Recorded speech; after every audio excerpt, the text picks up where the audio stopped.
The morning Edward Ashford came back to Carnwell Park, the sky was the color of old pewter. There was no sun. There was no warmth. There was only a thin October wind that moved through the elm trees lining the drive and made them sound like they were whispering to each other about something they had long been waiting to say. The motorcar stopped at the foot of the stone steps. Edward sat in the back seat for a moment and did not move. He looked at the house through the rain-spotted window. It was exactly as he remembered it, and yet it was not. The ivy had grown over the east wing entirely. Two of the upper windows were dark, their curtains drawn as though someone had closed them in a hurry and never thought to open them again. The great front door, which had always been painted black and kept brilliantly shined, was now dull and faintly swollen at its base from years of rain. He stepped out of the car. He was 41 years old, though he looked older. His hair had gone gray at the temples. He was thin in a way that suggested not elegance but hardship, and there was a scar along the left side of his jaw that had healed badly and would never fully fade. He stood on the gravel drive and breathed in the smell of the place, wet earth, oak leaves, the faint sweetness of the old roses even now, even in October, even after everything, and for one moment, he felt the strangest thing. He felt he might cry, not from sadness, from something that had no simple name. He had been gone 6 years. He had left for the war in the autumn of 1917 as the 7th Duke of Carnwell, 35 years old, in possession of his title, his estate, his name, and his sense of himself. He had come back from the Western Front in pieces, not physically, not at first, but in the mind. A shell had landed close enough to him during a night patrol that the force of it had thrown him into a ditch and taken, for a long time, nearly everything he knew about who he was. He had been found by a Belgian family, carried to a private medical facility outside Bruges, and kept there for years, while the part of his brain that held his past, slowly, imperfectly, reassembled itself. He had not known his own name for 3 years. When the memories finally began to return, not all at once, but in fragments, like pages of a book blown loose by wind and caught one by one, the first thing he remembered was this house, the long drive, the elm trees, the smell of it.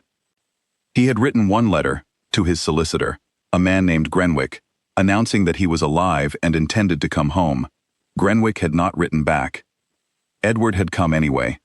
He climbed the front steps and raised his hand to knock, but before his knuckles touched the wood, the door opened. The woman who stood in the doorway was perhaps 34 or 35. She was dressed in lavender, a fine dress, well made, the kind that spoke of money without shouting it. Her hair was dark and arranged neatly. Her posture was the posture of someone who had spent a great deal of time being watched and had learned, over the years, to carry it well. She looked at Edward with large, calm eyes, and she did not look surprised to see him. "I expected you would come eventually," she said. "Then you know who I am," Edward said. "I know who you say you are," she replied. She stepped back from the door. "Come in. It is cold." He stepped into the entrance hall of his own house and felt the particular strangeness of a man standing in a room that belongs to him, and yet, somehow, no longer looks like it does. The paintings were the same. The old oak staircase was the same, but there were flowers on the hall table that he would never have chosen, and a faint smell of a woman's perfume in the air, and everything arranged just slightly differently from how he had kept it. She closed the door behind him and turned to face him. "I am Vivian," she said. "Lady Vivian Ashford. I have been the mistress of Carnwell Park for 3 years." She did not say it with pride or cruelty. She said it the way someone states a fact they find neither pleasant nor unpleasant, simply true. "You cannot be Lady Ashford," Edward said quietly, "because I am the Duke of Carnwell, and I have not married anyone." She looked at him for a moment, then she walked to the library, and he followed her, and she opened the top drawer of the writing desk, and placed before him, one by one, 3 documents. The first was a death certificate, issued in February 1919, Edward James Ashford, 7th Duke of Carnwell, declared legally dead following his disappearance during active military service, signed by the appropriate authorities. The second was a marriage certificate, spring 1920, Vivienne Rose Morrow, spinster, married to Edward Charles Ashford, 8th Duke of Carnwell. Solemnized in London. Witnessed.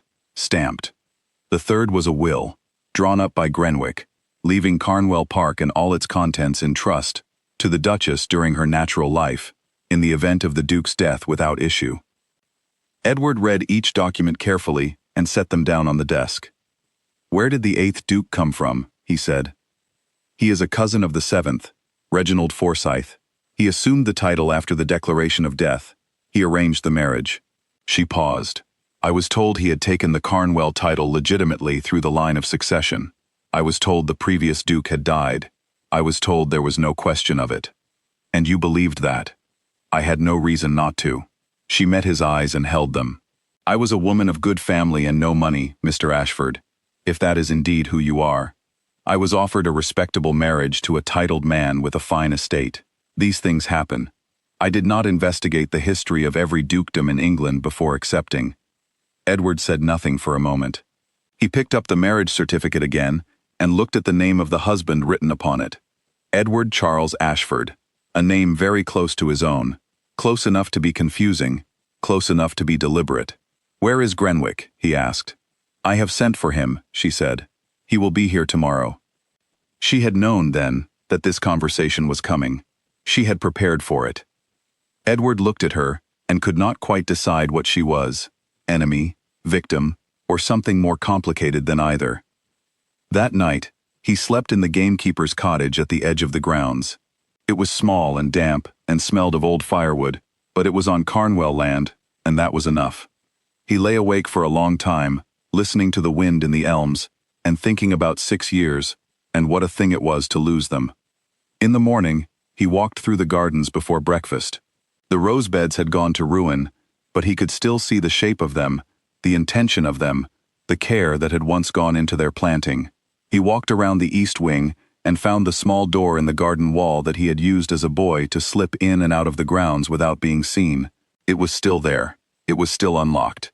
He stood with his hand on the old iron latch and thought about the boy he had been, and he felt the distance between that boy and himself like a physical weight. Mrs. Holt found him there. She was in her late 60s now, the housekeeper, and she had worked at Carnwell since before Edward was born. She had been crying, he could see that, though she had wiped her face before she approached him, and was making every effort to compose herself.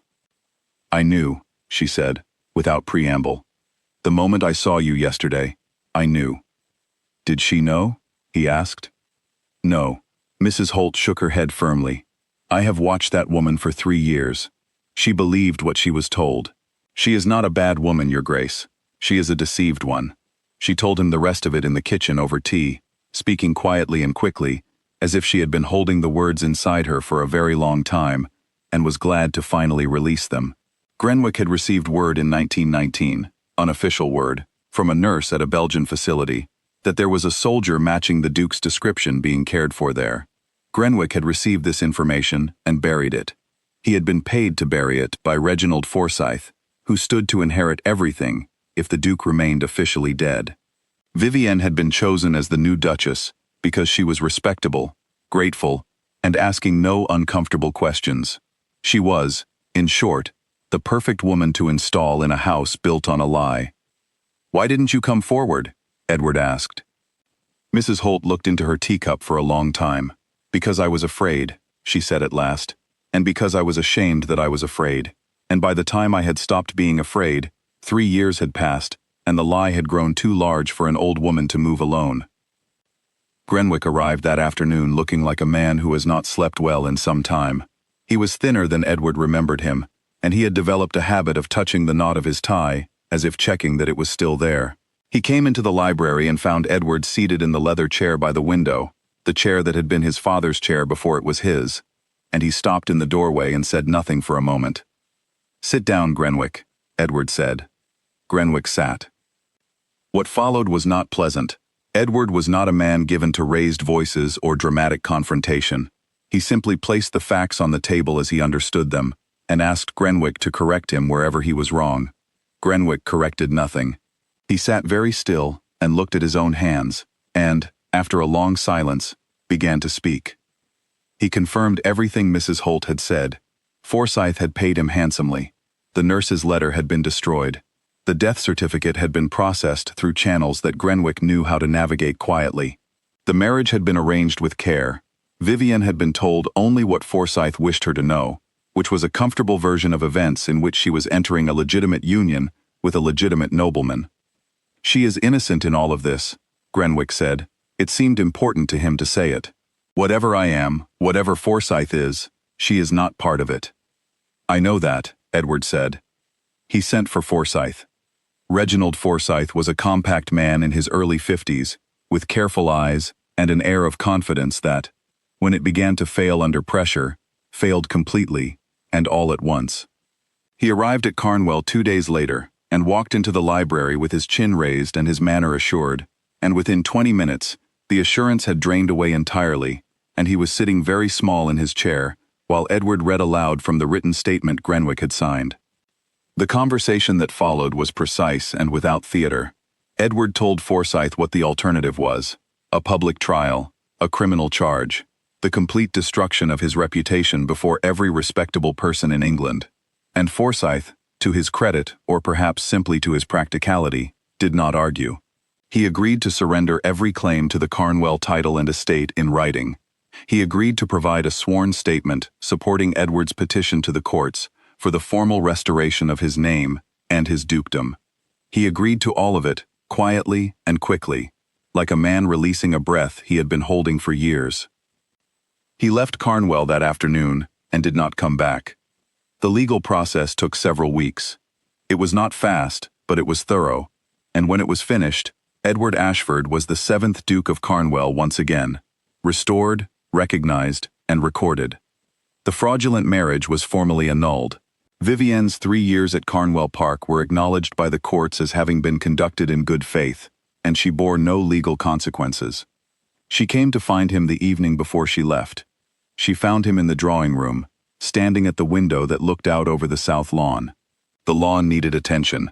Several of the yew hedges had grown past their proper shape. He was making a mental list of what would need to be done in the spring. "I am leaving in the morning," she said. "I know," he said. She stood in the center of the room, very straight, the way she always stood, and she looked at him with those large, calm eyes. "I want you to know that I did not come here to take something from you," she said. "I came because I was told it was mine to come to. I understand now that it was not. And I am sorry, not for myself, but for the years that were taken from you. No one should lose 6 years of their life to another man's greed." Edward turned from the window and looked at her for a long moment. "There is a settlement prepared," he said. "Grenwick has the details. It is not a large amount, but it is enough to be useful. You entered this house in good faith. You should not leave it with nothing." She opened her mouth as if she intended to refuse. Then she closed it again and nodded once. A small, dignified movement that cost her something, he could see. "Thank you," she said. She left the next morning in a black motor car, and Edward stood on the top step of Carnwell Park and watched the car move down the long elm-lined drive until it passed through the gate and was gone. He stood there for a while longer after it disappeared. Then he went inside. He walked through the house slowly, room by room, opening shuttered windows and drawing back curtains, and letting the thin October light reach the places it had not reached in years. He climbed to the upper floor and walked the length of the old corridor and pushed open the door of his childhood bedroom and found it exactly as he had left it, the narrow bed with its faded blue cover, the books arranged along the windowsill, the view of the elm trees from the east-facing window. Someone had kept the room clean. He had no doubt who. He went downstairs and found Mrs. Holt in the kitchen, with a cup of tea waiting on the table across from her chair. He sat down and wrapped his hands around the warm cup and looked out the kitchen window at the garden. The rose beds were ruined, but not beyond recovery. With the right care, with the right season, they would come back. Things that have deep roots usually do. He drank his tea. The house was quiet around him. The elm trees moved in the wind outside. Somewhere in the upper floors, a clock that had been ticking since his father's time, ticked on without interruption, keeping time for a house that was, once again, exactly where it belonged.